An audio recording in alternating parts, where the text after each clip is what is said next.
Hello, friends. Daniel Kwame Pobi here, your John Maxwell certified speaker, trainer, and coach. And I come to you on behalf of the HiCard team, bringing you HiCard's Leadership 360. This is where we discuss everything leadership. We grow together, we build ourselves together, and we make the necessary impact that we want to make. This is where we grow our influence wherever we find ourselves. And what a while. We have been discussing emotional intelligence as a build up to the course that we are offering to you. And in this episode, we are looking at boundaries,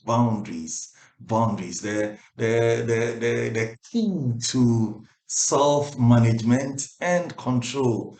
That is boundaries. And if this is your first time you're watching our video, I encourage you click on that subscribe button. Also click on the bell button so you receive notifications as soon as our videos come up, and then you can be part of our growth process together. So in this episode, we are discussing boundaries, the key to self-management and control. We'll be looking at the importance of gaining control. How critical is that to a person's life? Then we'll look at what is a boundary, what is a fence in the life of an individual. We'll look at four key principles for managing our boundaries or managing our fences. And then we'll look at the holes in our fences. These are the topics that we are looking at in this episode. Now, we are talking about emotional intelligence, and one of the aspects of emotional intelligence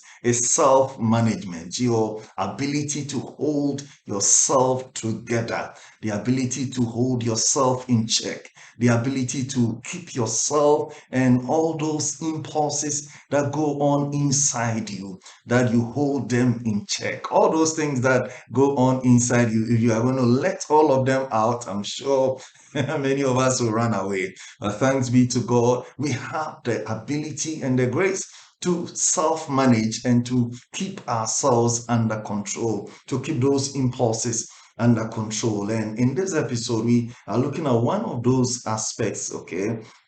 We are looking at self-management within the context of the use of boundaries to keep ourselves under control and to keep ourselves in check. Now, this is the key to managing ourselves and keeping ourselves in control. We want to call it boundaries. Now, it is important that every individual in your life that you gain control. It is important. It is critical that you have control over your life. Now, it is only when you take control of yourself that you are in a position to have significant influence, one, on yourself. You are also able to have significant influence over people. You are able to have significant influence over circumstances and outcomes. You determine the outcomes in your life because you have control.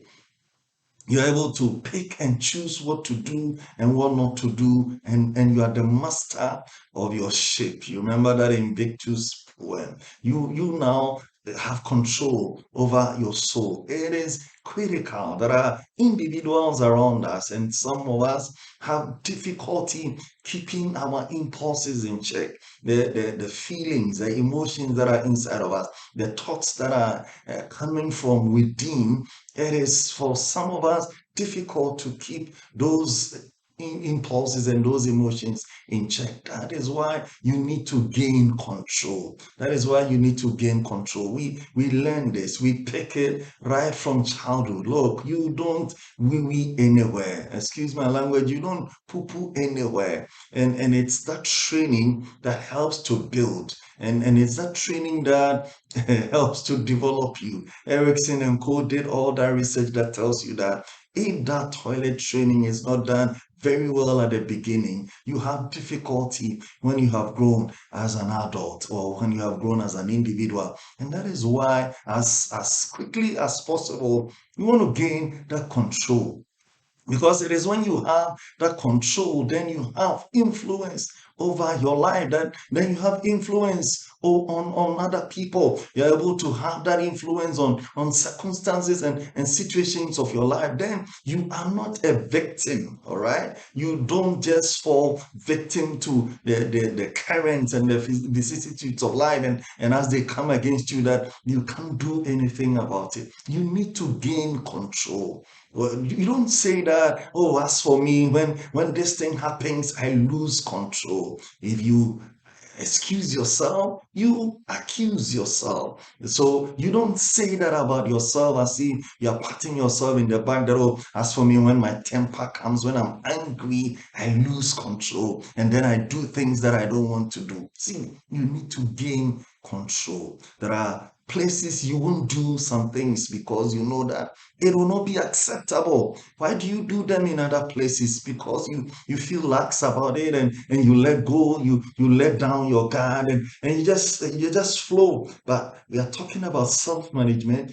We are talking about the importance of gaining control over your own life now. What is a boundary? What is a boundary? A boundary is a property line. You know how they demarcate. Some people use pillars, some people use wire mesh, some people use walls, some people use wooden structures to demarcate and to separate their property from the property of others. So a boundary is a property line. Now, it defines, therefore, where you begin and also where you end, and something or someone else, where that person or something else starts and also ends. Okay. So the boundary or the fence is that line, that property line that shows people how far they can go and how far you will allow them in your life. So, as it is said, you can allow a bird to fly over your head, but it is your decision to allow it to perch on your head. It can fly over, but if you allow it to perch, it is your decision. You won't blame anybody. You won't put that on anybody that there's someone brought a bed and put it on your head. See, you allow those things to happen, and that is what we are talking about. A boundary ensures that you know this is my space. I can go from here to there, and this person is also allowed to go from here to there. This is your space. And I often use the example that if you are just standing and someone is even coming from behind, you have not seen the person, somehow because of the energy around us, you sense there is someone entering into your space, and you just turn around and take a look at who is entering my space. And the same thing, someone may be coming facing you, and as the person comes, you indicate how much space the person is allowed. Okay, there are some people, as we speak now, you check your life, you cannot give them a hug. It is difficult because there's a distance between the two of you. I went somewhere with another person. I was leading the person to that place, and as we met the one we were going to commensurate with. I realized that I'm closer to the one we we're going to commensurate with, but he passed me and gave the other person who had come a hug, and he spoke volumes to me. It's an indication of a certain level of boundary between us, where one begins and where one ends, where yours begin and where yours end. And that is what we need to have in our life. Boundaries are necessary. If not, every garbage, if not every material, if not everything at all is thrown into your space and you don't have control, you can't do anything about it. Whatever is dumped on you, you take it as it is. And you know, there are people like that. They just take in anything, no boundaries, no limitations, no, there's nothing like this is how much I allow you space, and this is how much room I give unto you to come and enter into my life. And there are people who allow anybody, any system to speak into their life without determining that this person has no right to speak into my life. And you want to check it. You want to make sure that you are setting boundaries in your life, that those limitations are clear for people that you. So so basically, that's what boundaries represent in our lives, in institutions, in individuals' lives, in families. Some things are allowed, some things are not allowed. Okay. Now let's talk about four key principles for managing our boundaries. How do you ensure that you are keeping your space safe and intact, devoid of all interferences, that you keep a lot of the things around you in check? We are talking four key ones. The first one I want to call ownership and responsibility. Ownership and responsibility. That is the first one. The second one is control. The third one is limits. And the fourth one is protection. So, four key principles for managing our boundaries and our fences. One is ownership and responsibility. Two is control. Three is limits. And four is protection. What does that mean? What does it mean when we say ownership and responsibility is a key principle for managing our boundaries? Now, this is about you taking ownership of the things that happen around you. So you own your feelings. You take charge and say that I'm responsible for my emotions and my feelings. I'm responsible for my thoughts and my choices. I'm responsible for the things that go on. You do not disown your feelings by blaming others for what is happening to you.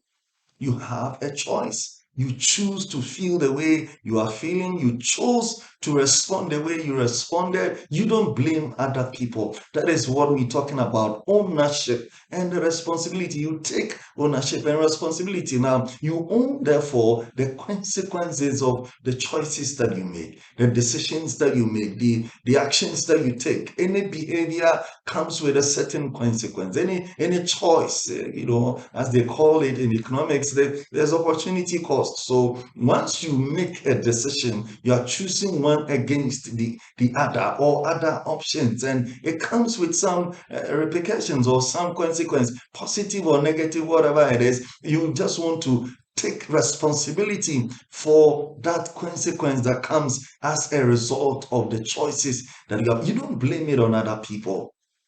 And you don't act as a victim. That some things happened to me, and because of that, I lost control. And some things happened to me in my childhood, and because of that, I couldn't do the things that I intended. Don't blame other people. Don't blame circumstances. It's important that you own your space, that you feel responsible for that. So, some questions to help you reflect on this. We will talk about, who have you been blaming for what is happening in your life? You want to check, okay, up until now, who have you been blaming for the things that are happening? Someone didn't take care of you. Someone didn't put you in school. Someone didn't give you that opportunity on that job. Someone didn't give you that promotion. The person did it. I'm not saying we deny it. You don't deny it, but you don't continue to blame others for what is happening to you. Who and for what are you blaming them? What specifically are you blaming someone for? Now, in what instances do you tend to play victim? That you are the victim of the whole world, that you, the whole world is against you. Some people have that sense of feeling or whatever. They think that the whole world is against them. But that is the first one. It is about ownership and responsibility. The second one is control. Control. This is a key principle for managing. If you want to keep your life in check, if you want to keep control of your life and be the one that allow and disallow certain things, then you need to have control. And it's about you recognizing that even though you don't control external circumstances, you control how you respond to those things. You can decide whether it rains or it shines. But how do you respond to them? How do you respond to the rain? And how do you respond to the sun shining? All right. So it's that you can't control external circumstances and the things that happen. A disaster can happen. Nobody determined what COVID could do and could not do. Nobody just expected it that it was coming. And all of a sudden it came. Now you choose how you respond to it. In this COVID situation, some have prevailed. And in this COVID situation, some are wailing. But you have control. That's about self-management, and it's about you ensuring there is a boundary. So you know that I do have control. You control what you feel, you control what you think, you control what you believe. You have control over these things. And so what you do, therefore, is that you focus your attention on that which you can do and the things that you have control of, and you leave those things that you don't have control of. You know, the famous prayer by Saint Francis will come in handy. You need some grace to be able to control the things that you can control, and let those things that you can control, you let them be. All right. So what is your situation? What are the things beyond your control that you are spending too much time and focusing on? What are those things? All right. How could you change your response towards the things that are beyond your control? These are questions you need to ask yourself. If you are eager to gain control over your life, these are questions that you need to ask yourself. Now, what is within your control that you should give more attention to? So there is traffic. You have to travel to work in the morning and there's traffic. You don't have control over who drives out at what time, but you have control over when you set off. You have control over what the time that you wake up. And so what is within your control that you should give more attention to? I was just having a conversation with a friend, and I was telling him that I've been saying I don't have time, I don't have time. And instead of saying that, I'm conscious about it now that I should look at what I can do within the time that I have so that I can redeem the times. That's what the Holy Book says. I can redeem the times. It's about redeeming time. Okay. So, what is in your control? What is within your control that you can give more attention to? So, this is about control. And it's about the fact that some things are outside us, external to us. We don't have control, but we choose how we respond to them. And that is the second key principle for managing our space and managing our boundaries. Number three is about limits. Limits, I'm sure you know where I'm going. You place limits on how people treat you. You place limits on how people treat you. If people dump anything across the wall onto your property, you decide whether you will allow it or you are not going to countenance such behavior in your space. And I have seen people respond differently to different individuals because they know that this person won't take that. You dare not do that in front of that person. And so they will not dare. But this other person, it takes anything. So they give you anything. So you place limits on how people treat you. It's about how you value your own self and the value that you place on your own life. That determines how people will also value you. You will not be afraid to state that which you will not allow people to do to you. I will not allow myself to be part of this. I will not engage in this. I will not be part of this. And you do so in all humility. You state it with all respect and assertively. You stated that this thing, I will not be part of it. No, no, no, no. I will not be part of it. You just decide. People are messing up in the office and people are coming late to the office and people are not working and lazing about. You decide that I will not be part of it. People are taking bribes before they deliver and do the work that they are supposed to do. And they are sitting down waiting for someone else to place an envelope on something or some weight on something. And you decide, I will not be part of this. It's about limits. It's about limits. So you place limits also on yourself in terms of your time, your energy. It's not everything that you can do. Look, we have 24 hours in a day. Nothing is coming to add. Up until now, we have only 24 hours. You cannot do everything within 24 hours. You don't have all the energy throughout the 24 hours. Sometimes you're high, sometimes you're low. Energy levels change. And so you want to place limits on yourself and what you engage in so that you will put yourself to, as the scriptures say, profitable labor. Profitable labor.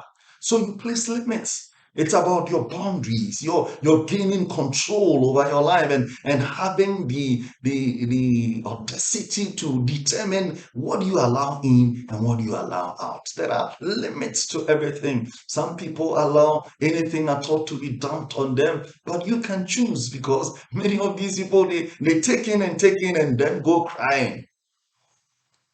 No, no, you don't punish yourself. You don't allow people to punish you. You know, there are some companies you will place limits, you will not keep. There are some conversations you will not have. You will not engage in those things. Look, what does the scripture say? Bad company corrupts good morals. And you need those limits. Bad company will corrupt your morals. So, in what instances do you find it difficult to set limits? Think about it. In what circumstances? What are the things that you will say, oh, this thing over me? You want to check. You want to find out. What stops you from drawing the line with other people? Some people, you can't draw the line. What stops you from doing that? And a third question for you, what stops you from drawing the line even with yourself? What stops you from drawing the line with yourself? Last but not the least, number four, key principle for managing your boundaries is it's about protection. We set boundaries to protect. We set boundaries to protect what is ours. We set boundaries to protect us from external influences. We set boundaries so that people know that this thing is dear and precious. It is therefore protected and shielded. That's why we set fences and we set boundaries. So you protect the things that you value and you stand up to people who want to walk all over you and your feelings. People who just want to trample upon you, you protect yourself, your dignity, your self-worth, your self-esteem. You place value on yourself. You protect who you are. And you do not let people dump bad things on you just because you are around. They just want to dump things on you. No. You protect what you value. You protect what is precious to you. You protect what is important to you. Is it your time? Is it your energy? Is it your resources? Is it your family? Is it your work? Is that important to you? A colleague of mine used to say that, look, I know what I have been through. When I finished the national service and I was looking for a job and not getting, I know what I went through. And so I don't joke with my job. I don't play with my job. And she was saying that in those days she would look at herself in the mirror and look at the hair she was keeping on, and it was tough, difficult for her. And so when she got a job, she does not play with that job. She doesn't play with her job. So you protect you put a fence around it. You put a fence around what you value. That's how you gain control and you determine your values. You determine what is important to you. You determine what is critical. Some questions. So, when do you let people dump toxic things on your property? And why do you even do that? It's a question you need to ask yourself. All right. Do you have a clear fence that says, keep out to negative people? Do you have that fence? If not, why not? Why don't you have that fence that keeps out negative people? Do you take on everything that comes for taking on sake? You want to just ask yourself these questions. Now, there are some holes in our fences, and we'll run through them quickly. This is about holes in our fences. Now, if you have holes in your fence, then it means people can breach. It means there is a breach. It means that some things that you are trying to keep out can come in. Some things that you are trying to keep in can go out, and there is a weakness. Therefore, so by the holes in our fences, we are talking about why is it difficult to maintain our borders. Is it difficult to maintain our boundaries? And why is it so difficult for people to keep their fences together? Why?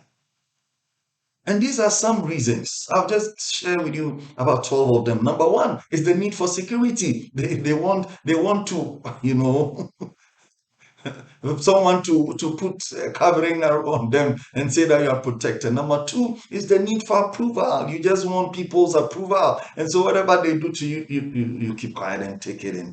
Number three is the need to be perfect. Because we want to be perfect, we just allow some things to happen to us. There is also number four, the need to have others see as the ideal, this is the ideal friend. And because we want to be tagged as ideal, we take things just like that. And then number five, the need to over-identify with other people's problems and hurts, and people just dump it on you because you just enjoy identifying with people's problems and the hurts and negative things are just dumped on you. Number six is the need to rescue. Sometimes some people have the need and the tendency to want to rescue. To come to the aid of other people. They hear something and they feel so responsible for other people without thinking that they also should be responsible for their own life. Number seven is the fear of being alone. Some people cannot be isolated. They cannot be alone. They cannot be quiet and be on their own. And it's difficult for them. And so they'll open the fences, they'll create a breach, they'll create a way, and then some things come in and something go out. Number eight is the fear of conflict and that need for harmony. You just want peace at all costs. Even if people trample on you, you don't care. You just want peace. You just avoid conflict. Number nine is the fear of disagreement, of differing opinions. Some people cannot differ in opinion. They agree with everything and anything that is said to them. Number 10 is the fear of feeling inferior. The fear of feeling inferior. Number 11 is the inability to tolerate imperfections, incompetence, and non-performance or failures of others. Some of us can't take it, and so it's difficult for us to even maintain our own boundaries. No one is perfect. And some people can't take it that no one is perfect, and then they get overwhelmed when such things happen. Number 12, last but not the least, the inability to say no. The inability to say no. And if you have heard us before, let me just remind you that this is ICAD's Leadership 360, and today we are talking about boundaries, the key to self-management and control. Is a subset of emotional intelligence. We've talked about the importance of gaining control over our lives. We've talked about boundaries, that they are property lines. We've talked four key principles of managing our boundaries. Number one, we said ownership and responsibility. Number two, we talked about control. Number three, we talked about limits. And number four, we talked about protection. These are four key principles to help us gain control over our lives. And then we talked about the holes in our fences. There are some things that make it difficult for us to keep our fences together. There are some things that make it difficult for us to keep our boundaries in check. And you want to observe and check and be sure that any of these things is not in my life, preventing me from maintaining boundaries for my life and being able to say yes when I want to say yes, to say no when I so want to say no. Friends, this is what we have for you in this episode. Let me remind you that emotional intelligence course is still available for you to register. We are launching it on the 25th of October, and so you have the opportunity to register. Yes, the link will be shared in that comment and in that space down there. Just click on the link and make sure you register, and you'll be part of this course. It will be worth your while. What we just shared with you is a tip of the iceberg. This is an aspect of the course that we have called out and shared with you, to give you a taste of what you come in for if you register for this course. It's going to be virtual. It's going to be self-paced. We will have the videos available to you, and then you watch it at your own convenient time. It is going to be about somewhere 200 and something Ghana cedis, and you can handle it. I know you can handle it. So just click on that link and be part of this course, and it will be worth your while. Once again, thank you very much. On behalf of the HICA team, we wish you the very best on your leadership journey, and we pray that yes, you remain protected and shielded even in these times. Keep that boundary and let it protect what you value. Thank you. Stay blessed. Bye bye.